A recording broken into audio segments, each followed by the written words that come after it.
Hello everyone, Earth.Otherwise here to continue our journey through game programming in C++ start to finish by Earth.Otherwise. In this video, we're going to centralize where we receive and process inputs. We will, of course, do this in our input handler.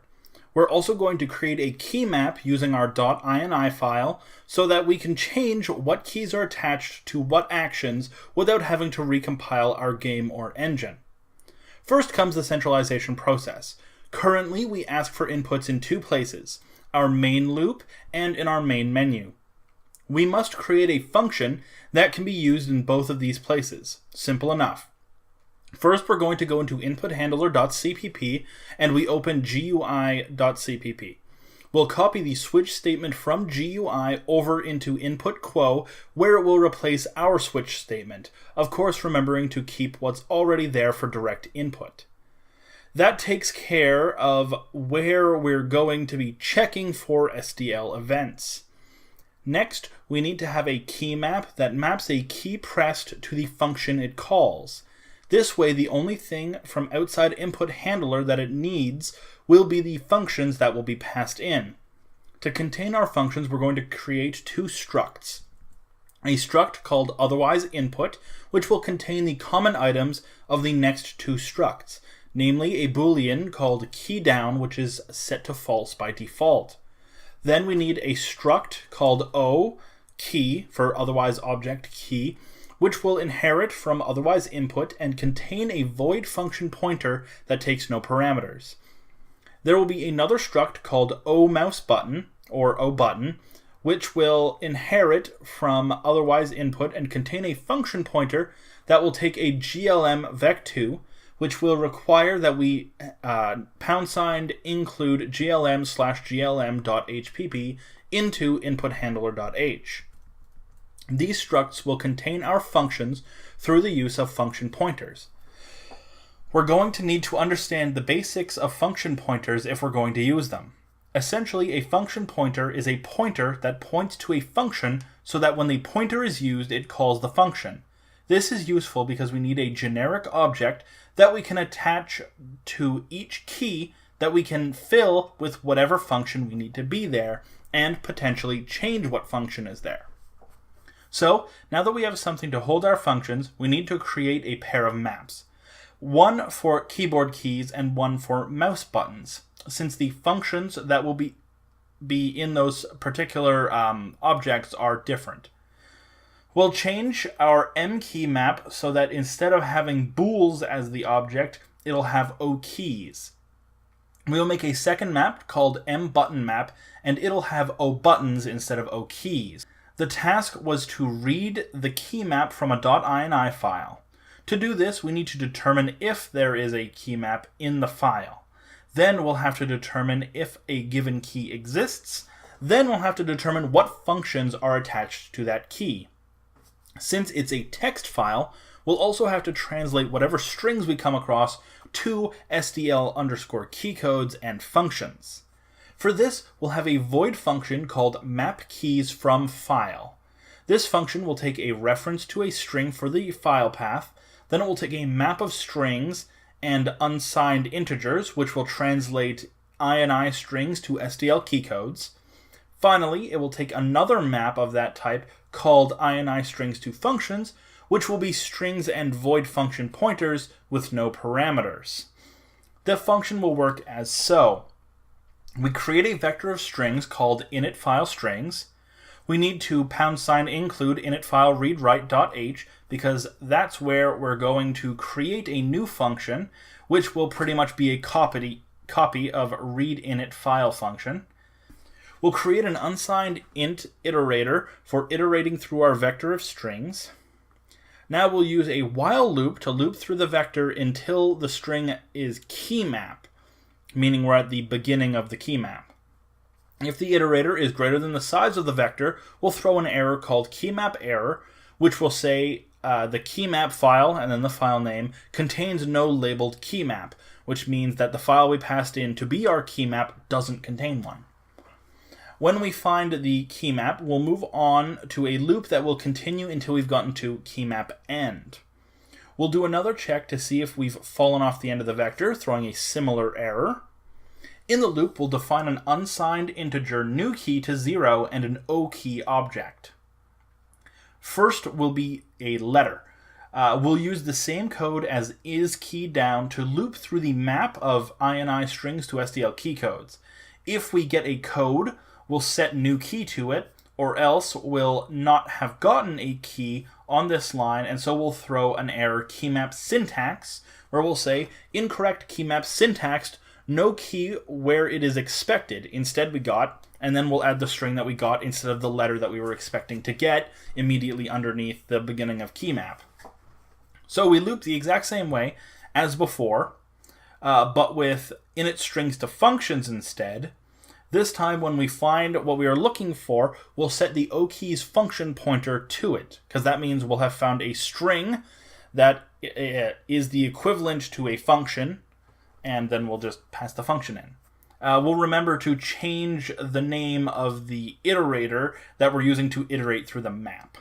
We should also remember to actually iterate through the lines as we go, iterating at the end of the first and second loop, as well as between getting the letter and the function. When that's done, we'll have a key map full of keys and functions.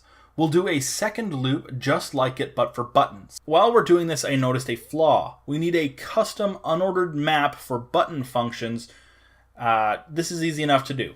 We'll just make another parameter the same as init strings to functions, except the function pointer aspect will take a GLM vec2, and it will be called button map strings to functions.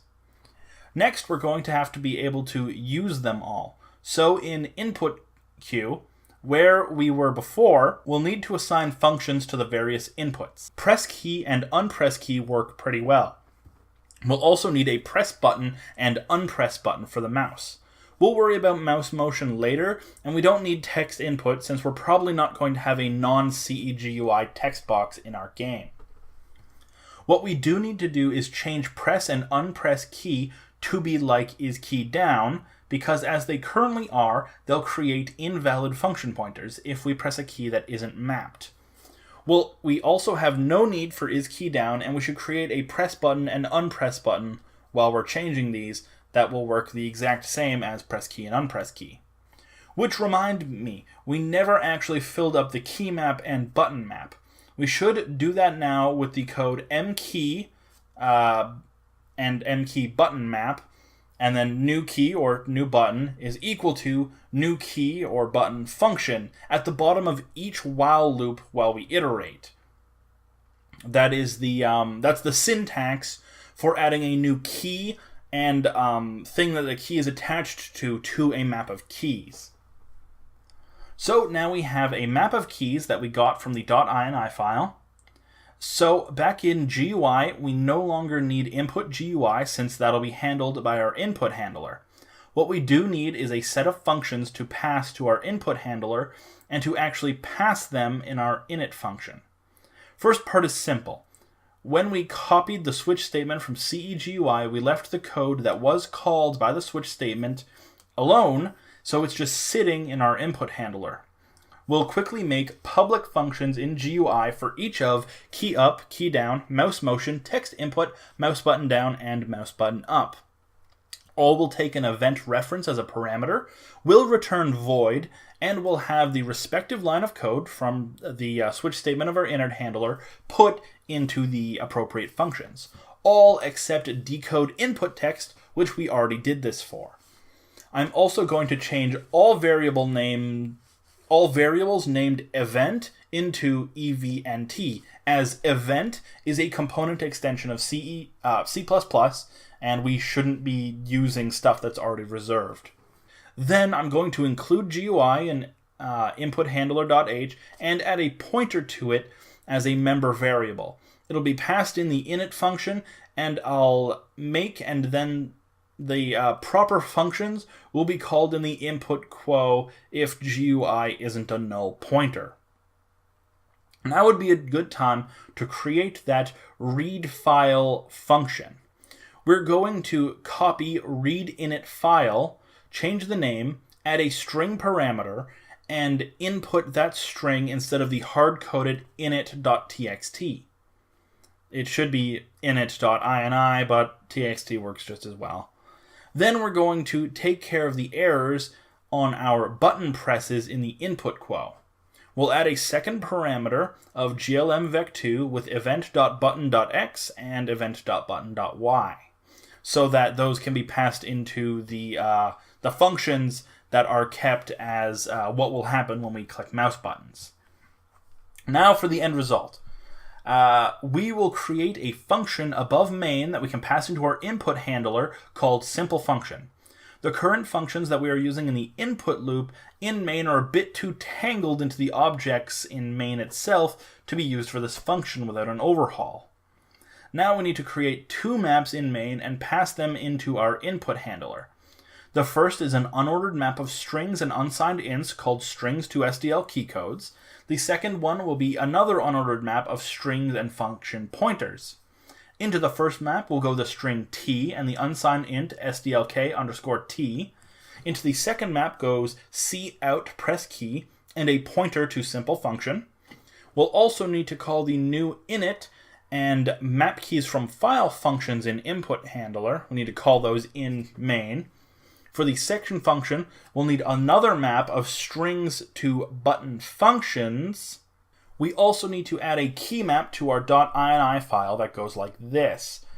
Keymap t cout press key keymap end. Now we build it, run it, and see if it works. But of course there are a few problems because I forgot some things. In GUI.cpp, SDL key to CEGUI key needs to be defined before any of the key functions that use it. Additionally, due to our changes to how inputs work, that code in main that we couldn't transfer is now useless. I'm commenting out until we can find a way to transfer it. We also need to pass an input handler into main menu due to the fact that GUI no longer has its own input function. We'll replace that call for one to input queue. Also, we forgot to iterate to the next line after we find the mkeymap line in input handler's map keys from file function. If we don't iterate after the first line, then we'll be looking for a letter and instead get the word keymap. Another error that we are just finding out is that way back when we wrote read init file, we did it wrong. We should be using a temp string and using pushback to put it in the vector. I'm changing that now. In main.cpp, we'll create a void function for a button called simple button function that will take a glmvec2 but won't do anything with it. It'll perform the same action as our simple function. Then we'll use strings to button functions into which we'll put cout press button and our simple button function. We also need to add a second string to SDL key code conversion to that map. It'll be left click and SDL_button_left. We are also going to add a button map to the .ini file with button map, left click, cout press button, button map end. And if everything is spelled correctly, then you'll have something that works like mine. Right now, the function is called on both key down and key up, but we can change that by commenting out a single line of code in unpress key and unpress button if we wish. I'll leave it as it is, since we're going to be fiddling with it again after the next chapter.